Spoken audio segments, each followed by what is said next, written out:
You don't want to see me anymore? That's a bit of a shock. I mean, what's the problem? I thought things were going better between us lately. I'm bringing you down? I don't think I'm self-centered. That's not fair. I mean, come on, let's talk this through one more time. You made up your mind? And there's nothing else I can do to change your mind? Alright. Okay, well, yeah, okay, same to you. Okay, yeah, bye. Some psychiatrist he turned out to be.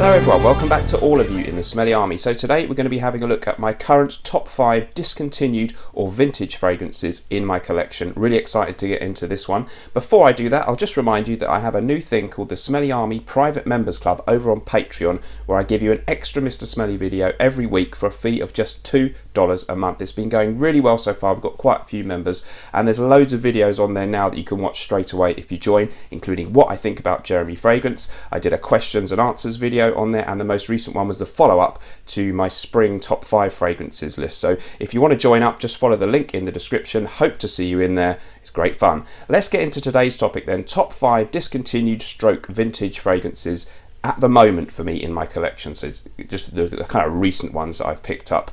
Not necessarily the best 5 that I have, but right now I'm pretty excited about all of these. So I like discontinued fragrances. Well, I don't like the fact that they have been discontinued, but I find it enticing and exciting to seek out things that are hard to get, and particularly you can get some great bargains if you find ones that are not the hype train ones. So Dolce & Gabbana by Man, really expensive and hard to get for a good price, but some of the ones I've got here not necessarily so sought after and might be just as good and exciting.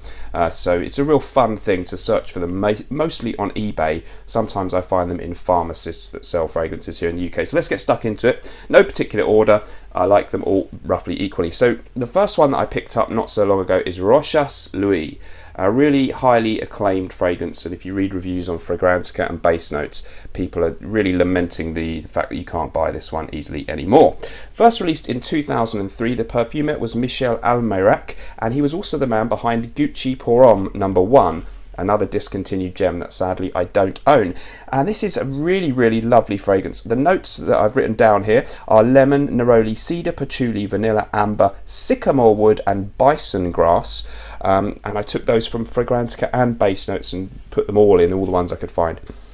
It's really nice opening of a fresh citrusy lemony neroli combination, and then there is this vanilla base in there and a really, really nice woodiness. So if you really want to just sum this up in a simplistic way, if you think maybe neroli, cedarwood and vanilla, some people have said it veers towards even gourmand territory, but I don't think it's that sweet. But there is a really nice warming amber vanilla combination in there. I'm not sure exactly how bison grass smells, but there is something really unique and a little bit green about the smell as well, and it's quite interesting that they combined the warmth of amber and vanilla with freshness and greenness, a woody masculinity. I've seen some people have compared this to Gucci Pour Homme No. 1 as well, and even Bentley for Men Absolute, and there is a similarity, but it's sweeter than either of those, and I think has a little bit more of a neroli citrus fresh burst in the opening, almost an eau de cologne style opening, which I really love.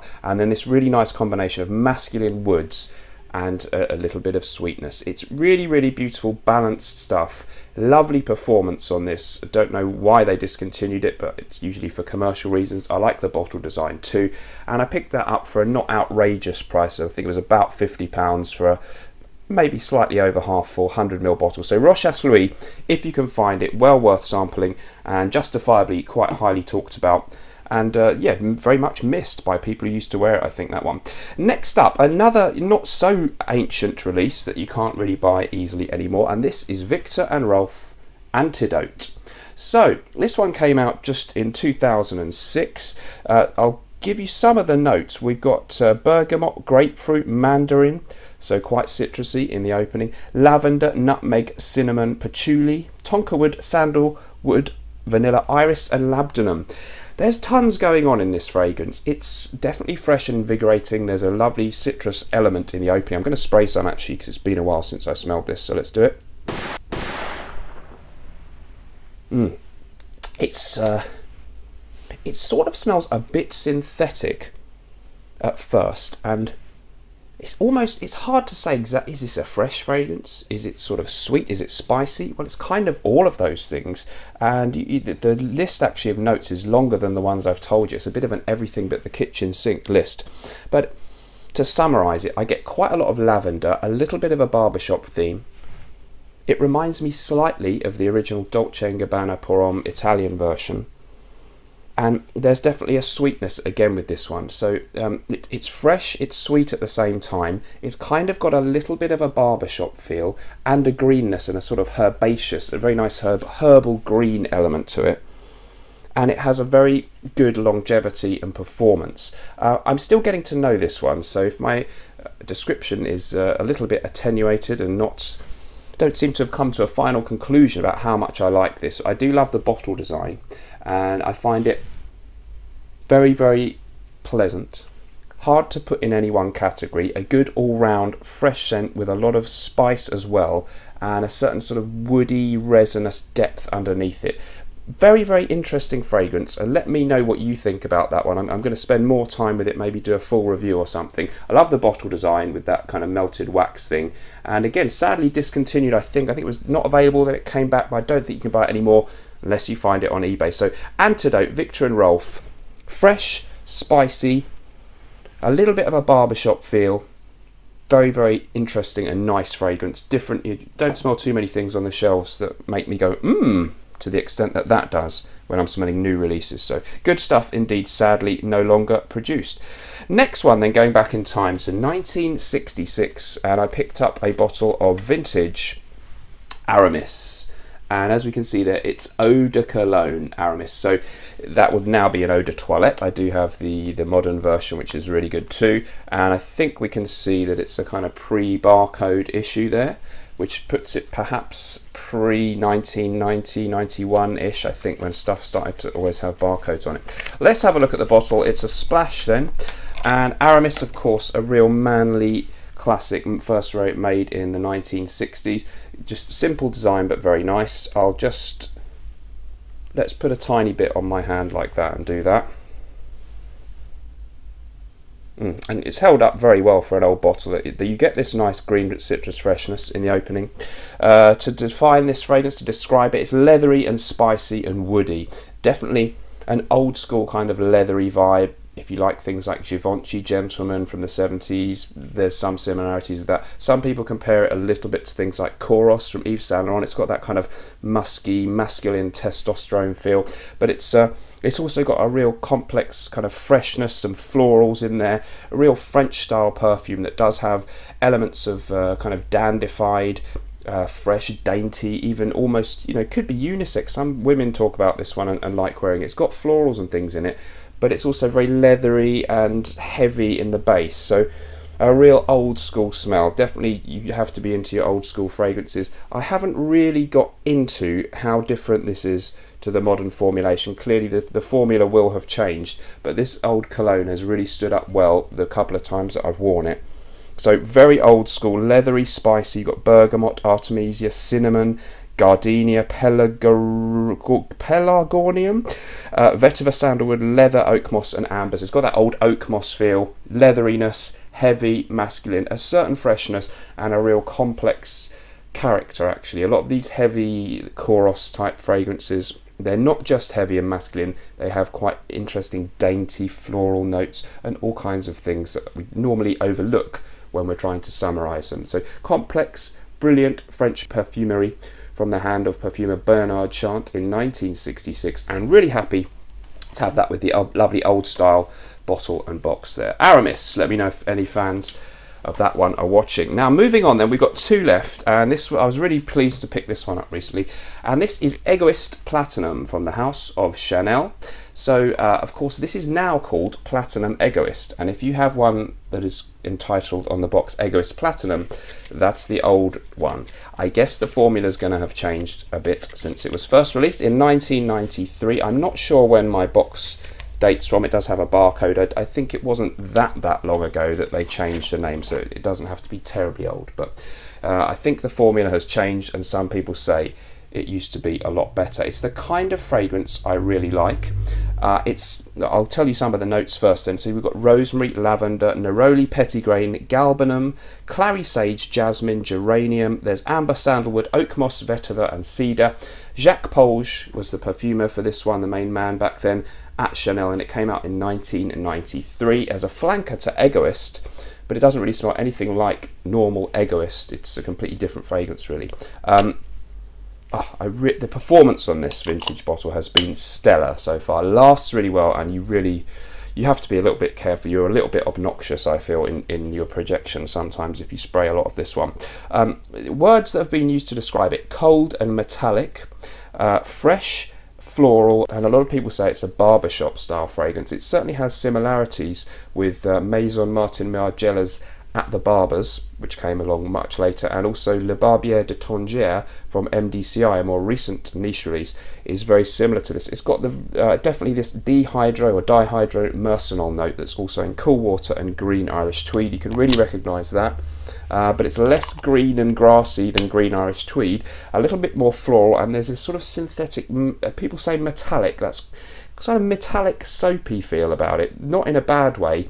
Very, you know, the silverness of the cap and stuff, it has this kind of silvery, clean 90s feel. Barbershop-ish, yes. Interesting, different to other barbershop fragrances, undoubtedly, and a great performer. So people, I think, you know, people sort of say, oh, it reminds me of an estate agent or something, or it's a bit sort of naff maybe. Some people think this kind of masculine, clean, crisp 90s or 80s style fragrance. I really like it.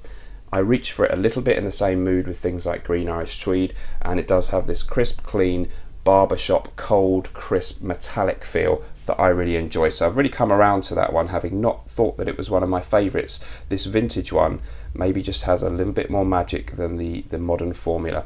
Egoist Platinum from 1993. Last but not least then, perhaps if I have to name a favourite right now, I'm going to say this one. I think I've mentioned it somewhere on my channel before. Had it a while now. Fleur de Mal from Jean Paul Gaultier. First released in 2007 from the master perfumer Francis Kurkdjian, who did the original. La Mal, this is a flanker to it. Notes listed: petitgrain, neroli, chamomile and basil are the only ones listed.